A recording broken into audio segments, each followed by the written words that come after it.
लोकप्रतिनिधी प्रशासनाचे लोक या ठिकाणी पाहणी वगैरे केली? नाही, कुणी झालं नाही. त्यांना फोन बी लावला होता किंवा हे की ते म्हणले कुठं कुठं जाऊ, आम्ही त्यांच्या रेकॉर्डिंग आहेत आमच्याकडं. फक्त हे इथले जे स्थानिक आमदार असो किंवा माझी आजी फक्त ह्या मोरपळीचा मतदानासाठी वापर केलेला आहे आणि ह्याच्या इतर काहीच वापर केला नाही. विकास काहीच नाही. समजा हे पहिलीच वेळ नाही, ह्याच्या आधी बी 4 वेळेस पूल तुटून गेलेला आहे. मात्र लोकप्रतिनिधी का दुर्लक्ष करतात असं वाटतं? आता त्या लोकांनाच माहीत किंवा त्यांना वाटत असेल की मतदान केलं नाही आम्हाला, काही तसं असलं त्यांचं ह्याच्यातून असेल. शाळेला जवळजवळ आडस असेल, धारूर असेल किंवा आसरडो असेल, या परिसरामध्ये 100 ते 150 विद्यार्थी जातात आणि चिमुकली मुलं पाहतात तुम्ही की ते जीव धरून, आपल्या मुठी जीव धरून शाळेला जाण्याचा प्रयत्न करतात. जवळपास आज 15 तारखेला हा तो पडलेला आहे आणि त्या दिवसापासून दररोजची ही परिस्थिती आहे. त्या ठिकाणी पाहू शकतात किती मोठ्या प्रमाणामध्ये कसरत करून विद्यार्थ्यांना असेल त्याचबरोबर नागरिकांना असेल किती मोठ्या अडचणींचा सामना जो आहे तो करत त्या ठिकाणी पाण्यातून प्रवास जो आहे तो करावा लागतो. जीवघेणा प्रवास जो आहे तो या ठिकाणी दिसून येतोय. मात्र लोकप्रतिनिधी असेल किंवा प्रशासनाचे लोक असतील अद्यापही या ठिकाणी पोहोचले नाही. आम्ही नाही जर पूल बनवून दिला तर आम्ही उपोषणाला मोरफळी ते आडस या मार्गावरचा पूल जो आहे तो या ठिकाणी पूल तुटलाय आणि जवळपास या इकडले जे गावं आहेत त्या गावाचा पूर्ण संपर्क जो आहे तो तुटला गेलाय आणि आत्तापर्यंत प्रशासनाच्या कुठल्याही हालचाली जे आहेत ते आपल्याला दिसत नाहीत. लोकप्रतिनिधी देखील या ठिकाणी पाहणी करून गेले नाहीत असं देखील ग्रामस्थांच्या वतीने समजतंय. ते गावचे सरपंच ग्रामस्थ माझ्यासोबत आहेत. जाणून घेण्याचा प्रयत्न करू. जेवढा हा 2-3 दिवसाचा कार्यकाळ 4-5 दिवसाचा गेला त्यामध्ये लोकप्रतिनिधी प्रशासनाचे लोक या ठिकाणी पाहणी वगैरे केली? नाही, कुणी झालं नाही. त्यांना फोन बी लावला होता किंवा हे की ते म्हणले कुठं कुठं जाऊ, आम्ही त्यांच्या रेकॉर्डिंग आहेत आमच्याकडं. फक्त हे इथले जे स्थानिक आमदार असो किंवा माझी आजी फक्त ह्या मोरपळीचा मतदानासाठी वापर केलेला आहे आणि ह्याच्या इतर काहीच वापर केला नाही. विकास काहीच नाही. समजा हे पहिलीच वेळ नाही, ह्याच्या आधी बी 4 वेळेस पूल तुटून गेलेला आहेत की तसंच आता 8 दिवसांनी शाळा बंद आहेत, लोकांचे दुधाचे हे बंद आहेत. दळणवळणाचा प्रश्न निर्माण झालाय. मात्र लोकप्रतिनिधी का दुर्लक्ष करतात असं वाटतं? आता त्या लोकांनाच माहीत किंवा त्यांना वाटत असेल की मतदान केलं नाही आम्हाला, काही तसं असलं त्यांचं ह्याच्यातून असेल.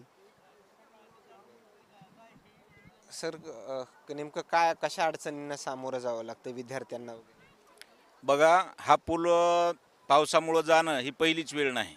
जवळजवळ ही 4थी-5वी वेळ आहे आणि आजपर्यंत छोटाही पूर आला की ह्या पुलावरून पाणी जातं, वाहतूक कोलमडली जाते आणि आज तर असं म्हणजे एकदम हाहाकार झालेला आहे. पूर्ण पूल वाहून गेलेला आहे. शाळेला जवळजवळ आडस असेल, धारूर असेल किंवा आसरडो असेल, या परिसरामध्ये 100 ते 150 विद्यार्थी जातात आणि गावकरी सगळे शेतकरी त्यांच्या शेतातल्या खतासाठी म्हणा, बियाण्यासाठी आडसला दररोज 100 ते 150 माणसं या ठिकाणी दळणवळण होतं. परंतु ह्या 5 दिवसापासून एकही प्रवासी इथून जाऊ शकत नाही आणि चिमुकली मुलं पाहतात तुम्ही की ते जीव धरून, आपल्या मुठी जीव धरून शाळेला जाण्याचा प्रयत्न करतात.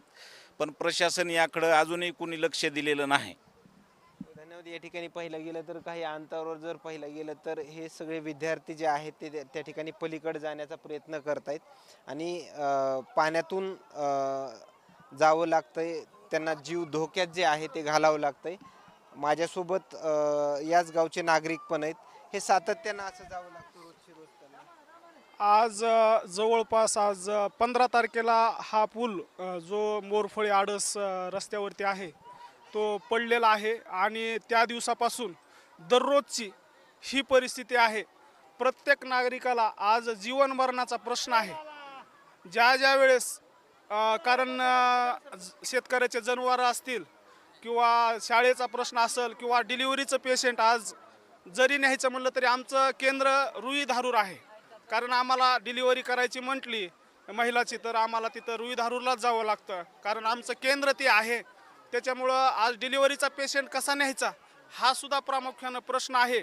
आणि तर आपण त्या ठिकाणी पाहू शकतात किती मोठ्या प्रमाणामध्ये कसरत करून विद्यार्थ्यांना असेल त्याचबरोबर नागरिकांना असेल किती मोठ्या अडचणींचा सामना जो आहे तो करत त्या ठिकाणी पाण्यातून प्रवास जो आहे तो करावा लागतो. जीवघेणा प्रवास जो आहे तो या ठिकाणी दिसून येतोय. मात्र लोकप्रतिनिधी असेल किंवा प्रशासनाचे लोक असतील अद्यापही या ठिकाणी पोहोचले नाहीत असं ग्रामस्थांचं म्हणणं आहे.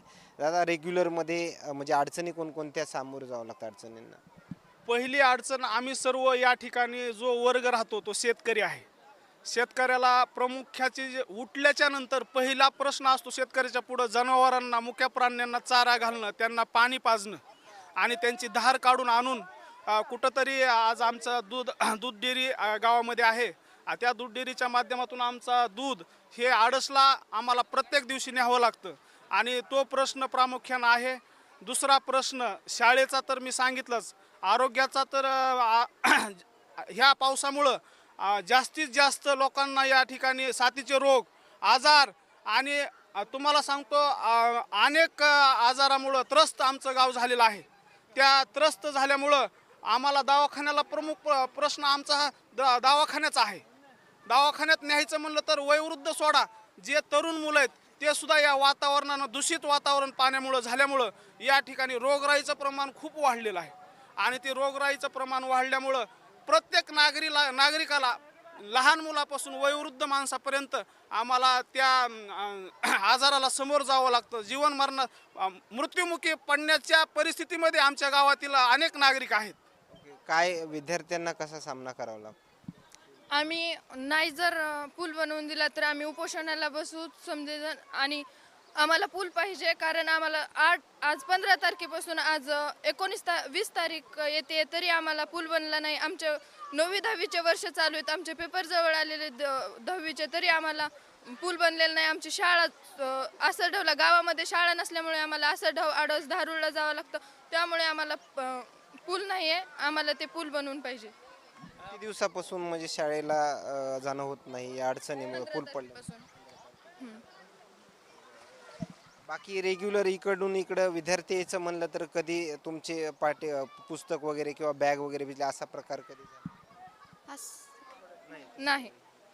बाकी ग्रामस्थ वगैरे मदत करतात तिकडून इकडं विद्यार्थ्यांना येण्यासाठी? काय विद्यार्थी करतेत. खरं पाहिलं तर ही कशा पद्धतीनं अडचणींना सामना या ग्रामस्थांना करावं लागतंय हे त्यांच्या प्रतिक्रियाच्या माध्यमातून दिसूनच येत आहे. दादा, खरं पाहिलं तर शेतीच्या कामासाठी वगैरे जाणं त्याला कसे अडचणींना सामोरं जावं लागतंय? रेग्युलरमध्ये जनावरांची सोडबांध वगैरे करावं लागतं. त्यांना काय आता ते कमराला पट्टा बांधू बेजार व्हावं लागतं, पाण्यातून जावं लागतंय. नाही गेलं तर जनावरं उपाशी मरतात. जनावरांसाठी ते जाणं गरजच आहे. सगळ्या अलीकडे तू थोडं तरुण आहेस, जे विद्यार्थी जे आहेत असं ग्रामस्थांचं म्हणणं आहे की आम्ही पलीकड सकाळपासून नेऊन सोडतो विद्यार्थ्यांना. त्यासाठी म्हणजे किती तरुणांना इथं तेवढ्या वेळेमध्ये थांबावं लागतंय? एक 10-15 लोकांना थांबावं लागतंय. एक वयोवृद्ध लोक असतात, त्यांना शेताकडे जावं लागतं, कोणी पेशंट असतात, त्याच्यामुळे आम्हाला थांबावंच लागतं. ज्यावेळेस तुम्ही विद्यार्थ्यांना पलीकडच्या बाजूपर्यंत सोडतायत त्यावेळेस कधी पाय वगैरे घसरला किंवा मोबाईल वगैरे कधी भिजला किंवा कपडे वगैरे भिजले विद्यार्थ्यांचे, असं काही प्रकार घडला? आज सकाळीच आमच्या गावातले काही येऊ लागले लोक, तर दूध घेऊन येत असताना काही लोक पडले, त्यांचा मोबाईल पडला, काहींचे गुडघे फुटले, असं आम्हाला पाहायला मिळतं. मग आम्ही इकडे गावात नेलं तर दवाखान्यात नेला आडसला. म्हणजे सगळे दगडगोटे आल्यामुळं कधी पाय निसटन हे सांगता पण. इथं एक म्हणजे छातीत खोल खड्डे पडलेले आहेत, त्याच्यामुळे काही सांगता येत नाही, अंदाज येत नाही पाण्याचा.